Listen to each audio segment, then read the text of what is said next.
అందరికీ నమస్కారం. ఏదైతే నూజివీడు నియోజకవర్గంలో గౌతు లచ్చన్న గారి విగ్రహ ఆవిష్కరణకి జోగి రమేష్ దానికి హాజరవడం, అలాగే జోగి రమేష్ హాజరైన మా పార్టీ చెందినటువంటి నాయకులు, ఈరోజు పెద్ద పెద్ద పొజిషన్లో ఉన్నటువంటి నాయకులు ఆ ఊరేగింపులో జీపు మీద వెళ్ళడం, అలాగే వేదికను పంచుకోవడం అనేది యావత్ రాష్ట్రమే కాదు, ఏదైతే ప్రపంచ దేశాల్లో చంద్రబాబు నాయుడు గారిని అరెస్ట్ చేసినప్పుడు ధర్నాలు రాస్తారోకోలు చేశారో వాళ్ళందరికీ కూడా మనస్తాపం కలిగించనుంది. ఎలాగంటే జోగి రమేష్ చంద్రబాబు నాయుడు గారి ఇంటి మీద దాడి చేసి అసెంబ్లీలో ఒక 10-15 మంది చెత్తగాళ్ళందరూ కూడా చంద్రబాబు నాయుడు గారి కుటుంబం గురించి మాట్లాడిన వాళ్ళలో జోగి రమేష్ ఒకడు. చంద్రబాబు నాయుడు గారి గుండెల మీద కొట్టినటువంటి వ్యక్తి జోగి రమేష్. కానీ అలాంటి జోగి రమేష్తో వేదికను పంచుకోవడం అనేది, అలాగే ఊరేగింపులో పంచుకోవడం అనేది మా నాయకులు యావత్ చంద్రబాబు నాయుడు గారిని అభిమానించే వాళ్ళని, తెలుగుదేశం కార్యకర్తలు, నాయకులు, అలాగే వ్యక్తులు కూడా చంద్రబాబు గారికి పార్టీతో సంబంధం లేకుండా చాలామంది దేశవ్యాప్తంగా ఆయన అభిమానిస్తారు. వాళ్ళందరినీ కూడా గుండెల మీద తన్నినట్టు అయింది. అయితే వాళ్ళని నేనేం వ్యక్తిగతంగా విమర్శించను. ఆ పాల్గొన్నటువంటి నాయకులందరూ కూడా వ్యక్తిగతంగా మంచి వ్యక్తులే. వాళ్ళని నేను వ్యక్తిగతంగా వాళ్ళని విమర్శించడం కానీ, లేదా వాళ్ళ ఇదిని ఇచ్చేయడం కానీ, జోగి రమేష్తో వేదిక పంచుకోవడం అనేది ముమ్మాటికి తప్పే. దాన్ని ఇక నేను కొండ బద్దలు కొట్టినట్టు చెప్తా. ఆ చెప్పే అధికారం నాకు ఉంది, ఆ చెప్పే రైట్ ఉంది నాకు. ఉదాహరణకి నేను సోషల్ మీడియా చూడను. సోషల్ మీడియా నాకు తెలియదు, నాకు వాట్సాప్ ఉండదు నా ఫోన్కి. ఆ రోజు జోగి రమేష్ ఇంటి మీద దాడి వచ్చేటప్పుడు నేను ఇక్కడ ప్రెస్ మీట్ పెట్టి రవి అనే ఒక రిపోర్టర్కి ఫోన్ చేశా ప్రెస్ మీట్ గురించి. ఆయన అప్పుడు టీడీ జనార్దన్ గారు ఇద్దరు పార్టీ ఆఫీసులో ఉండి జనార్దన్ గారికి ఇచ్చారు, ఇలా దాడికి వస్తున్నారని. అంటే జనార్దన్ గారు ఫోన్ తీసుకొని చెప్పాడు, ఎంకన్నా తొందరగా వెళ్ళు అక్కడికి అంటే, నేను వెంటనే బయలుదేరి అక్కడికి వెళ్ళడం జరిగింది. వెళ్ళేసరికి, ఎందుకంటే ఇదంతా వివరించాలి, ఇప్పుడు వేదిక పంచుకున్న వ్యక్తులకి ఇవన్నీ తెలియదు కాబట్టి నేను చెప్తున్నా. నేను వెళ్ళేసరికి గద్దె రామ్మోహన్ గారును ఏలూరు సాంబశివరావు గారు, ఈరోజు శాసనసభ్యులు, ఆ రోజు కూడా శాసనసభ్యులు వాళ్ళిద్దరు, వాళ్ళు నేను వెళ్ళేసరికే ఉన్నారు. ఇంకా జోగి రమేష్ అక్కడికి రాలా. మేము కూర్చొని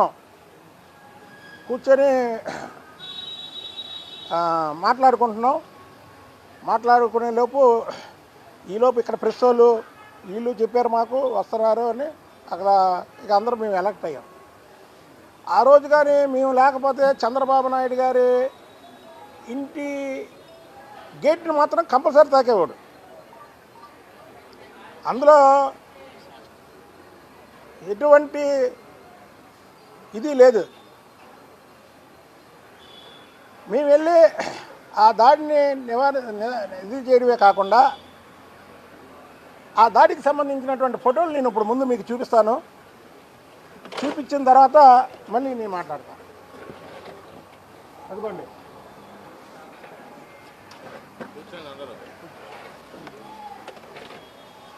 ఇదిగో ఫస్ట్ ఫోటో,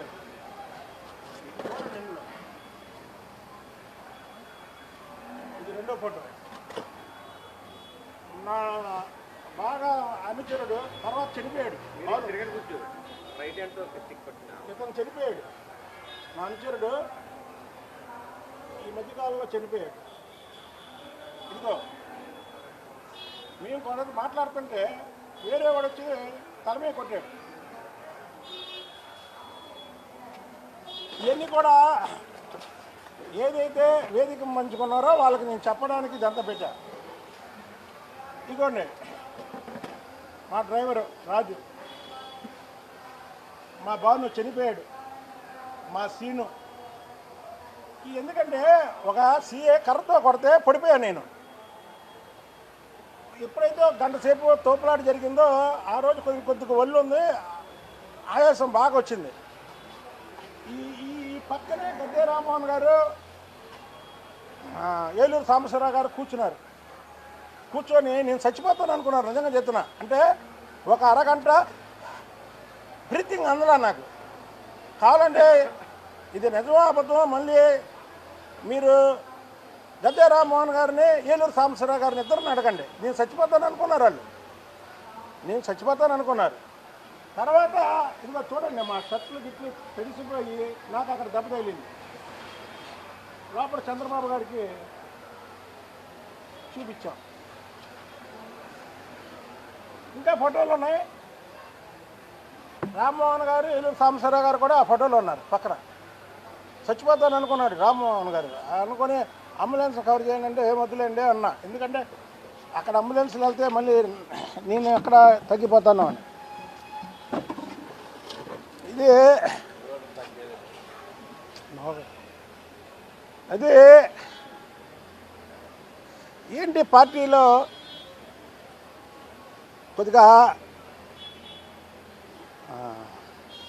ఏమంటారు, అది క్రమశిక్షణ లోపిస్తుంది. తెలుగుదేశం పార్టీ 23 సీట్లకు వచ్చిన తర్వాత తెలుగుదేశం పార్టీ ఇక జీవితంలో కోలుకోదు అన్నాక ఈ పార్టీ 134 స్థానాలకి తెలుగుదేశం సింబల్ మీద గెలిచిందంటే ఓన్లీ వన్ చంద్రబాబు నాయుడు గారి కుటుంబం తప్ప వేరే వాళ్ళు కాదు. అందులో మా పార్టీకి సంబంధించిందే చెప్తున్నాను నేను, ఇందులో వేరే ఇది కాదు. కూటమి కలయికలో మాకు ఇంకా అయిపోయింది. మా పార్టీకి సంబంధించింది ఓన్లీ వన్ చంద్రబాబు నాయుడు గారి ఫ్యామిలీ. మేము కూడా ఉడత సాయమే. చంద్రబాబు గారిని ఎవరైనా తిడితే తిట్టాము, లేకపోతే ఎవరన్నా ఇలాగ వస్తే వెళ్ళాం తప్ప మా వల్ల ఏముండదు. కాదే మేము ఉడతలలాగా ఉన్నాం. ఇప్పుడు ఇక్కడ ఉన్న వాళ్ళందరూ కూడా చంద్రబాబు నాయుడు గారి మీద దాడి చేసినా, చంద్రబాబు నాయుడు గారి మీద మాట్లాడినా, చంద్రబాబు నాయుడు గారి కుటుంబం గురించి మాట్లాడినా, ఇక్కడ ఉన్నటువంటి వ్యక్తులు ఎవరూ కూడా సహించే వ్యక్తులం కాదు. ఇవాళ ఇంతమంది ఇక్కడ ఇప్పుడు ఇదంటే ఎందుకు వచ్చారంటే మేమందరం కూడా చంద్రబాబు నాయుడు గారికి వ్యక్తిగత అభిమానులం మేము. సరే, నిన్న నేను సోషల్ మీడియా నాకు తెలీదు ఒక ఛానల్ పెట్టుకుంటే ఇది వస్తుంది. నేను ఆశ్చర్యపోయి కనీసం 10 మందికి ఫోన్ చేశాను పార్టీ శ్రేణులకి. అయ్యో నీకు తెలియకపోవడం ఏంటన్నా, అసలు సోషల్ మీడియా మోగిపోతుంది, ఏంటి ఇది అని కార్యకర్తలు అల్లాడిపోతున్నారు అని. కార్యకర్తల గురించి నిలబడే హక్కు నాకుంది. సరే, చంద్రబాబు నాయుడు గారు, లోకేష్ బాబు గారు మాకు పదవులు ఇవ్వకపోయినా, పదవులు రాకపోయినా మేము ఆ కుటుంబానికి లాయలే. అసలు ఎట్టి పరిస్థితుల్లో జాంతాన్నాయి. ఎందుకంటే ఈ పర్సనాలిటీ ఇచ్చింది చంద్రబాబు గారు. చంద్రబాబు నాయుడు గారు ఒక పక్క 23 మందిలో కొంతమంది పోయి ఇంకొంతమంది పోతానని ఆయన బెదిరించి ఏదో అలాగ ఆయన నెట్టుకొచ్చి ఆ పార్టీ ఆఫీసులో కూర్చొని కరోనా టైంలో ఆ వయసులో అటు తిరిగి లోకేష్ బాబు గారిని అనేక మాటలని అసలు రాజకీయాలకు పనికిరాడంటే అలాంటి లోకేష్ బాబు నా సత్తా ఒకసారి చూడండి అని చంద్రబాబు నాయుడు గారు కుప్పం దగ్గర నుంచి వైజాగ్ దగ్గరికి వెళ్ళేసరికి జగన్మోహన్ రెడ్డి అవనియండి, లోకేష్ బాబు గారిని ఎవరైతే విమర్శించుకున్నారో అందరికి కూడా ముచ్చెమట్లు పట్టడమే కాకుండా లోకేష్లో ఎంత ఫైర్ ఉందా అని ఆశ్చర్యపోయారు. అంటే ఇవన్నీ ఎందుకు చెప్తున్నామంటే ఏం పొగడతలు కాదు. అలాగే భువనేశ్వర్ గారు ఎప్పుడైతే చంద్రబాబు నాయుడు గారిని అరెస్ట్ చేశారో, 53 రోజులు జైల్లో పెట్టారో, ఆనాడు దీపావళికి ముందు ఎవరంటే ఒక రాక్షసుడు శ్రీకృష్ణుడు, నరకాసురుడు బాణం తగిలి శ్రీకృష్ణుడు మూర్ఛపోతాడు. అప్పుడు సత్యభామ అందుకుంటుంది యుద్ధానికి. అప్పుడు వరకు ఇంట్లోంచి రాని వ్యక్తి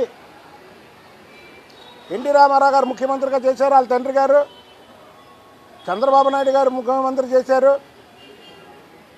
ఎప్పుడు బయటికి జనాల్లోకి రానటువంటి వ్యక్తి ఆ రోజు ఈ రాష్ట్రం కోసం, ఈ రాష్ట్ర ప్రజల కోసం ఆమె కూడా యుద్ధంలో దిగాల్సి వచ్చిన పరిస్థితి.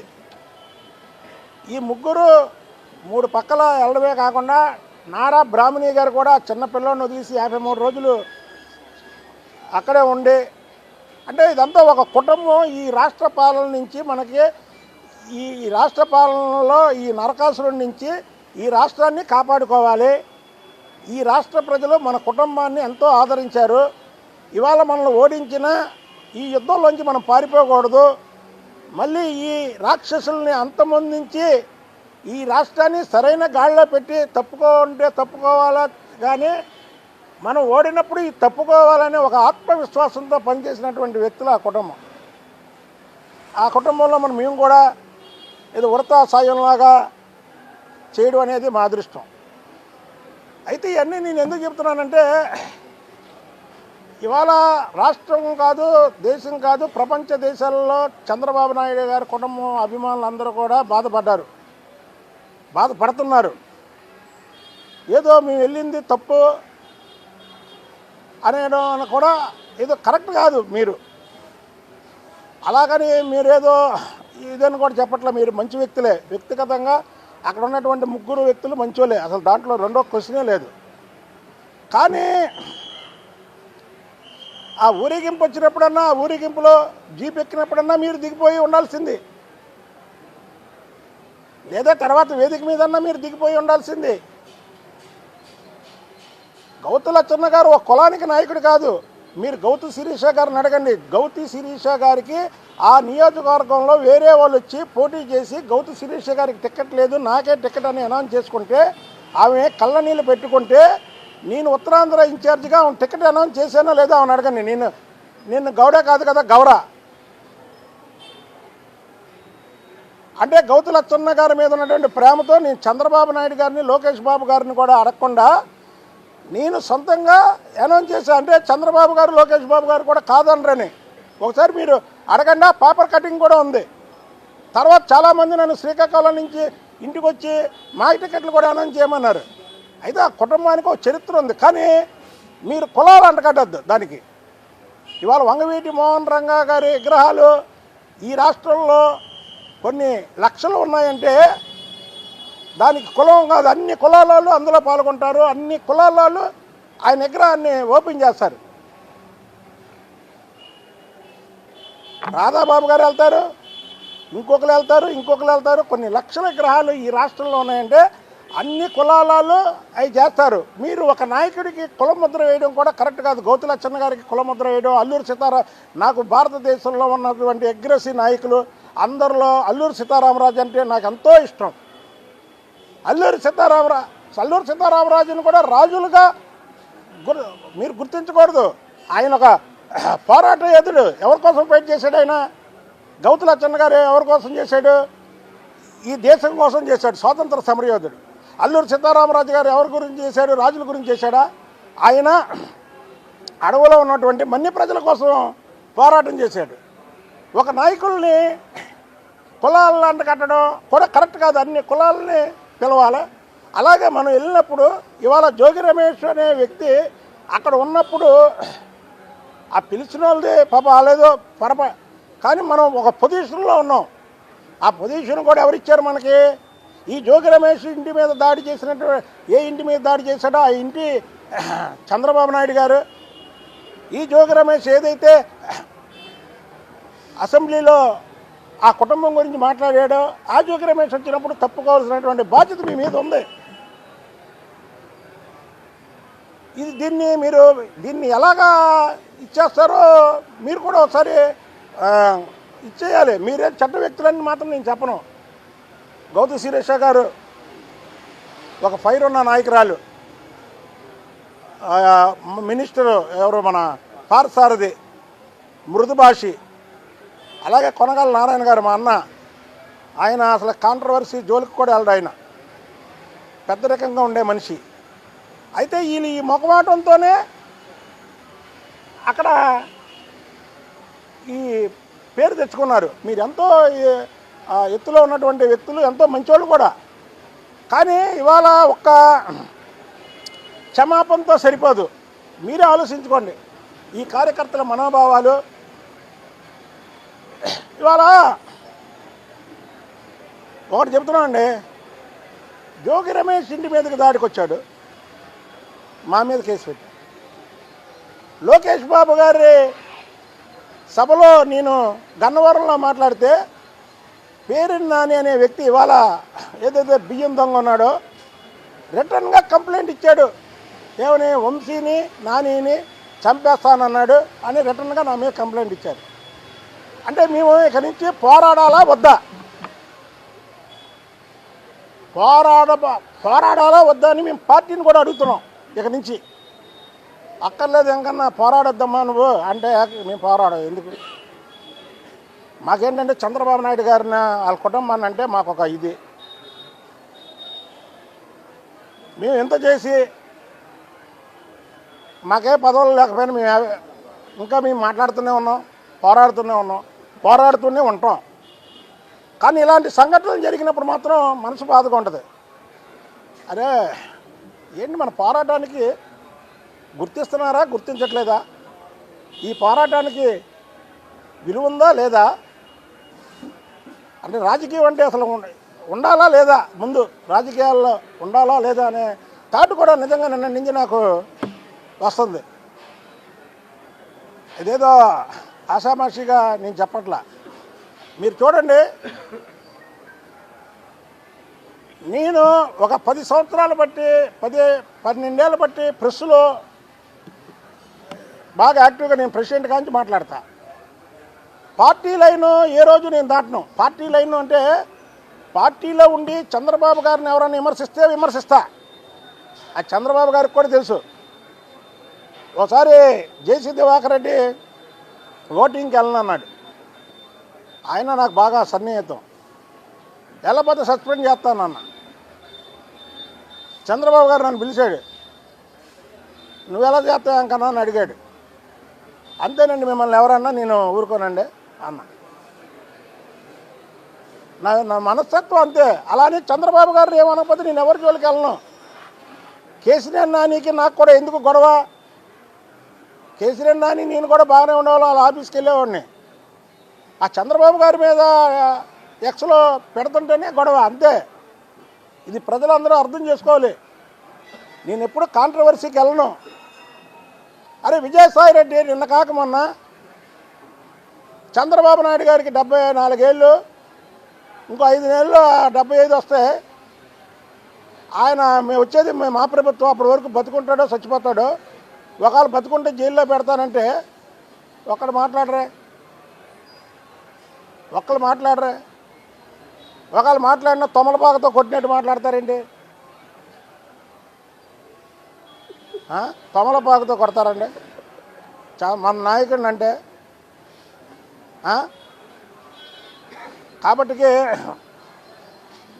ఈ కార్యకర్తల మనోభావాలకు సంబంధించింది ఈ తెలుగుదేశం పార్టీ ఎవరు ఎక్కడేసినా గెలిచారంటే, నేను చంద్రబాబు గారికి ఇంకోటి కూడా చెప్పా, ఆయనకు గుర్తుందో లేదో, మేము మన శంషాబాద్ చిన్నజీర స్వామి దగ్గరికి వచ్చి వెళ్తుంటే కారులో 1000 మంది ఆడవాళ్ళు వచ్చి బోర్ని ఎడుతున్నారు. చంద్రబాబు నాయుడు గారు ఓడిపోయి 6 నెలలు అయింది. కారులో చెప్పా, సార్ మీరు ఈసారి ఇచ్చాపురం నుంచి చిత్తూరు వరకు నాకు టికెట్ ఇచ్చినా ఎక్కడన్నా సరే మీరు కళ్ళు మూసుకొని నాకు టికెట్ ఇస్తే నేను గెలుస్తా. మొన్న అలాగే గెలిచారు. చంద్రబాబు నాయుడు గారి కుటుంబం 4 దిక్కులు అయిపోయారండి. అసలుకి మనం ఆ కుటుంబంతో నానా మాటలని ఆ ఇంటి మీద దాడి చేసిన వాళ్ళతో మనం ఊరేగింపుల్లో పాల్గొని వేదికలను పంచుకుంటే ఏంటి ఇప్పుడు ఏం మెసేజ్ మనం కార్యకర్తలకి త్యాగాలకి? కార్యకర్తలు ఒక్కొక్కరి మీద ఎన్ని కేసులు ఉన్నాయి ఇప్పుడు చెప్పాను కదా. జోగి రమేష్ ఇంటి మీద దాడి చేసినప్పుడు నా మీద, గద్దె రామ్మోహన్ గారి మీద, ఏలూరు సాంబశివరావు మీద, నాగుల మీద, అలాగే పట్టాభి మీద డూండి అందరి మీద కేసులు పెట్టారు. అక్కడ పెడితే ఆ నాని బియ్యం దొంగగా నా మీద రిటర్న్గా కంప్లైంట్ ఇచ్చాడు. ఎన్ని కేసులు ఉన్నాయి ఇంకా మా మీద? మేమేమైపోవాలా? మేము మాట్లాడాలా వద్దా? మేము పోరాడాలా వద్దా? ఇవన్నీ కరెక్ట్ కాదు. మరొక్కసారి ఎవరైతే వేదికను పంచుకున్నారో వాళ్ళందరూ చంద్రబాబు నాయుడు గారి దగ్గరికి, లోకేష్ బాబు గారి దగ్గరికి వెళ్ళి అది ఎలా జరిగింది, ఏం జరిగిందో ఒకసారి వివరించాలి. ఆ వివరించిన తర్వాత మళ్ళీ కార్యకర్తలకి ఒకసారి చెబితే ఈ కార్యకర్తల మనోభావాలు దెబ్బతినకుండా వాళ్ళు కూడా ఉంటారని నేను మనస్ఫూర్తిగా కోరుకుంటున్నాను. అసలుకి రాజకీయాలు అయితే ఇలా ఉంటాయని నేను అనుకోలేదు, అనుకోను కూడా. చివరిగా ఒక మాట చెప్తున్నా,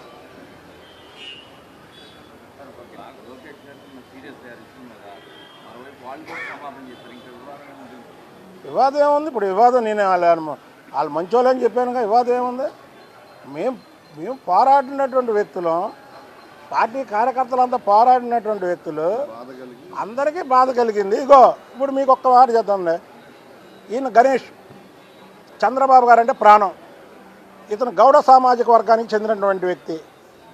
ఈయన అడగండి, మీరు చెప్పండి, మీరు బాధపడుతున్నారా లేదా? రండి చెప్పండి, చెప్పండి. నువ్వు వెళ్ళు. గౌడ సామాజిక వర్గానికి చెందినటువంటి మా పశ్చిమ నియోజకవర్గం. ఆ రోజు గొడవలో ఇతను కూడా ఉన్నాడు. సార్, నా పేరు బొడుగు గణేష్ అండి. 3944 కష్ట ఇన్ఛార్జిని. దాదాపు మేము 30 సంవత్సరాల నుంచి ఈ బుద్ధ వెంకన్న గారు, బుద్ధ వెంకన్న అంటే ఫ్లైఓవర్ వెంకన్న, ఈ ఫ్లైఓవర్కి సృష్టికర్త ఎవరంటే బుద్ధ వెంకన్న గారు, వెనక నాగుల మీరా గారు. మేమంతా కూడా ఈ 30 ఏళ్ళ నుంచి వీళ్ళతో పనిచేస్తూ ఉన్నాం సార్. ఈ జోగి రమేష్ అనే వ్యక్తి చంద్రబాబు నాయుడిని తిట్టేటప్పుడు, చంద్రబాబు నాయుడు మీద ఇంటి మీదకి వెళ్ళి రౌడీజం చేసేటప్పుడు గౌడు సంఘం గుర్తు రాలేదండి, బీసీలు గుర్తు రాలేదండి. నీకు ఎవరిచ్చారండి? నీ స్థాయి ఎంత, నువ్వెంత, నీ స్థాయి అంతా నువ్వెంత? అప్పుడు గౌడు సంఘం గుర్తు రాలేదా, బీసీలు గుర్తు రాలేదా? వెళ్ళి నీ ఎవడో చెప్పాడని నువ్వు వెళ్ళి ఇంటి మీద, వాళ్ళ ఇంటి మీద తిరగబడి, మేము వెళ్ళి గొడవలాడినా మా మీదకి జనాలను తీసుకొని తిరగబడి నానా బేపాత్యం చేసావు. నువ్వు అనవసరమైన మాటలు ఎందుకు మాట్లాడావు? నువ్వు అర్హుడువా? ఆయన అనవసరంగా చాలాసార్లు తిట్టావు. జోగి రమేష్, మేము గౌడాసువే నీతిగా 30 ఏళ్ళ నుంచి ఈ పార్టీలో ఉన్నాం. నువ్వు మాత్రం చేసిన తప్పు. దయచేసి తెలుగుదేశంలో ఉన్న ప్రతి వ్యక్తి కూడా ఆయన ఎవరన్నా సహకరించినా సరే ఇట్టి మండి పరిస్థితిలో వదిలిపెట్టే పని లేదు అని నేను చెప్తున్నాను సార్. ఇప్పుడు ఇంకో విషయం చెప్తున్నాండి. ఇందాక గౌతు లచ్చన్న గారి గురించి మన అల్లూరి సీతారామరాజు గారు, అల్లూరి సీతారామరాజు అంటే నాకు ఎంతో ఇష్టం. అల్లూరి సీతారామరాజు గారిని నా కొడుకుని చిన్నప్పుడు స్కూల్లో ఇదంటే ఆడికి వేషం వేయించా. మా మనవడికి అల్లూరి సీతారామరాజు వేషం వేయించా. అలా చంద్రబాబు నాయుడు గారి కులం అలాంటి కడతారండి. చంద్రబాబు నాయుడు గారి కులం ఈ రాష్ట్రంలో ఉన్నదంతా. ఆయన ఎన్నిసార్లు గెలిచాడు, ఎన్ని సీట్లు ఇస్తున్నారు? ఆయన కులాలకు అతీతమైన నాయకుడు. ఆయన ఒక కులానికి నాయకుడు కాదు చంద్రబాబు నాయుడు గారు. ఇదే జోగి రమేష్ వాళ్ళ ఇంటి మీద దాడి చేసి క్లిప్పింగ్ ఏది ఆయనకి కులం ఆపాదించాడు. పెద్ద పరిసలతోటి, పెద్ద పెద్ద బండరాళ్లతో కూడా ఆయన అనుచరుల పైన పెద్ద ఎత్తున దాడికి దిగడం అయితే జరిగింది. ఈ దాడిలో జోగి రమేష్ గారు పూర్తిగా ధ్వంసమైన పరిస్థితి అయితే ఉంది. మాట్లాడేందుకు పెడన శాసనసభ్యులు జోగి రమేష్ గారు, సార్ చెప్పండి, ఎందుకు మీపై స్థాయిలో దాడి చేశారు? చంద్రబాబు నాయుడికి కండ కావడం, చంద్రబాబు నాయుడికి సామాజిక దురహంకారం, చంద్రబాబు నాయుడికి కుల దురాభిప్రాయం. అంటే ఒక బలిసి కొట్టుకుంటా ఉన్నాడు. నేనేం చేశానండి? చూడండి, కులం గురించి మాట్లాడుతున్నాడు చంద్రబాబు నాయుడు గారు. కులం గురించి చంద్రబాబు నాయుడు గారు కులం అనేది ఆపాదించేందా చెప్పే చూసారా? గౌతు లచ్చన్న గారికి, అల్లూరి సీతారామరాజు గారికి, అలాగే చంద్రబాబు నాయుడు గారికి. చంద్రబాబు నాయుడు గారి కులం అంటే చంద్రబాబు నాయుడు గారు 4 సార్లు ఇక్కడ ముఖ్యమంత్రి అవుతారండి. అలాంటి వ్యక్తులతో మనం పక్కన ఉండడం అనేది కరెక్ట్ కాదు. మంచోళ్ళు వాళ్ళు ఎవరైతే కలిసారో వాళ్ళందరూ మంచోళ్ళు కాదని మాత్రం అంటలా. వాళ్ళని వ్యక్తిగతంగా నేను విమర్శించట్లా. కానీ ఇది ప్రజల కార్యకర్తలు చంద్రబాబు గారి ఫ్యామిలీని అభిమానించే వాళ్ళ మనోభావాలు దెబ్బతిన్నాయి. దీన్ని మీరు ఎలా చేస్తారో ఒకసారి ఆ వేదిక మీద ఉన్నటువంటి ముగ్గురు వ్యక్తులు క్లారిఫికేషన్ చంద్రబాబు నాయుడు గారికి, లోకేష్ బాబు గారికి ఇచ్చుకొని మళ్ళీ ఆ ముగ్గురు ఒకేసారి వేదిక మీద ముందుకు వచ్చి దాని ముందు క్లారిఫికేషన్ ఇవ్వడమే కాకుండా ఇలాంటి జోగి రమేష్ ఒకవేళ తెలుగుదేశంలోకి వస్తానన్నా, లేదా జనసేనలోకి వస్తానన్నా, లేదు బీజేపీలోకి వస్తానన్నా రాకుండా చూడాల్సిన బాధ్యత కూటమి ప్రభుత్వందని తెలియజేస్తుంది.